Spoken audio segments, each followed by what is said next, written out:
السلام علیکم ورحمۃ اللہ وبرکاتہ۔ ناظرین، امید کرتا ہوں آپ سب خیریت آفیت کے ساتھ ہوگے۔ آئیے انشاءاللہ عز و جل آج کی اس ویڈیو میں اردو کتاب جنتی زیور کا پارٹ نمبر 215 پڑھیں گے۔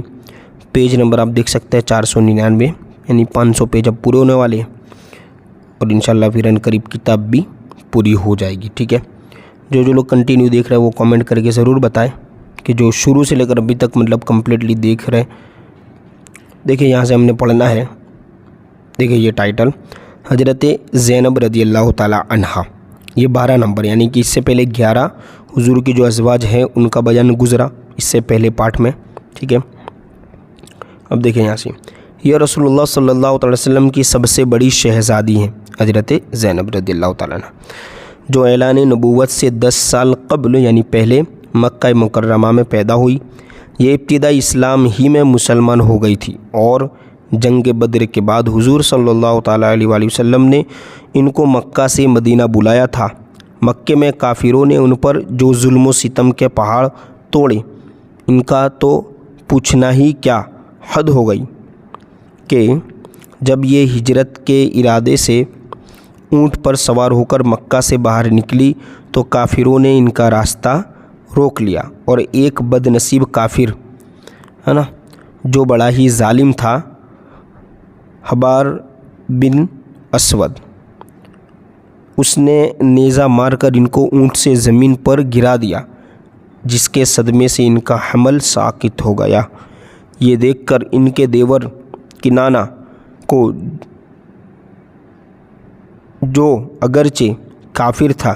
ایک دم طیش آ گیا اور اس نے جنگ کے لیے تیر کمان اٹھا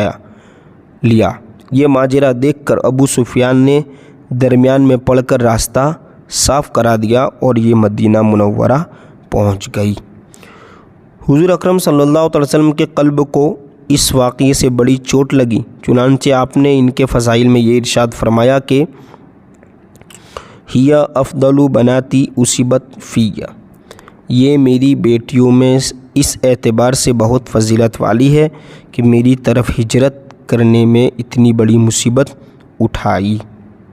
پھر ان کے بعد ان کے شوہر حضرت ابو العاص رضی اللہ تعالیٰ عنہ بھی مکہ سے ہجرت کر کے مدینہ آ گئے اور دونوں ایک ساتھ رہنے لگے۔ ان کی اولاد میں ایک لڑکا جن کا نام علی تھا اور ایک لڑکی جن کا نام امامہ تھا، زندہ رہیں۔ ابن عساکر کا قول ہے کہ علی جنگ یرموک میں، یعنی جو ان کے لڑکے ہیں نا وہ علی، یہ شہید ہو گئے، اور حضرت امامہ رضی اللہ تعالیٰ عنہا یہ سے حضور صلی اللہ علیہ وسلم کو بے حد محبت تھی۔ بادشاہ حبشہ نے تحفے میں ایک جوڑا اور ایک قیمتی انگوٹھی دربار نبوت میں بھیجی، تو آپ صلی اللہ علیہ وسلم نے یہ انگوٹھی حضرت امامہ رضی اللہ تعالیٰ عنہ کو عطا فرمائی۔ اس طرح کسی نے ایک مرتبہ بہت ہی بیش قیمت اور انتہائی خوبصورت ایک ہار نظر کیا، تو سب بیویاں یہ سمجھتی تھی کہ حضور صلی اللہ تعالیٰ علیہ وسلم یہ ہار حضرت عائشہ رضی اللہ تعالیٰ عنہ کے گلے میں ڈالیں گے، مگر آپ نے یہ فرمایا کہ میں یہ ہار اس کو پہناؤں گا جو میرے گھر والوں میں مجھ کو سب سے زیادہ پیاری ہے۔ یہ فرما کر آپ صلی اللہ علیہ وسلم نے یہ قیمتی ہار اپنی نواسی حضرت امامہ یعنی حضرت زینب کی لڑکی، ٹھیک ہے، رضی اللہ تعالیٰ عنہ کے گلے میں ڈال دیا۔ 8 ہجری میں حضرت زینب رضی اللہ تعالیٰ عنہ کا انتقال ہو گیا اور حضور صلی اللہ علیہ وسلم نے تبرک کے طور پر اپنا تہبند شریف ان کے کفن میں دے دیا اور نماز جنازہ پڑھا کر خود اپنے مبارک ہاتھوں سے ان کو قبر میں اتارا۔ ان کی قبر شریف بھی جنت البقیع مدینہ منورہ میں ہے۔ اس طرح دیکھیں آگے تبصرہ۔ حضور نبی کریم صلی اللہ علیہ وسلم، حضور نبی اکرم صلی اللہ علیہ وسلم کی صاحبزادی کو اسلام لانے کی بنا پر کافروں نے جس قدر ستایا اور دکھ دیا، اس سے مسلمان بیویوں کو سبق لینا چاہیے کہ کافروں اور ظالموں کے ظلم پر صبر کرنا ہمارے رسول صلی اللہ علیہ وسلم اور رسول صلی اللہ علیہ وسلم کے گھر والوں کی سنت ہے، اور خدا کی راہ میں دین کے لیے تکلیف اٹھانا اور برداشت کرنا بہت بڑے اجر و ثواب کا کام ہے۔ الحمدللہ جو لوگ تبلیغ کرتے ہیں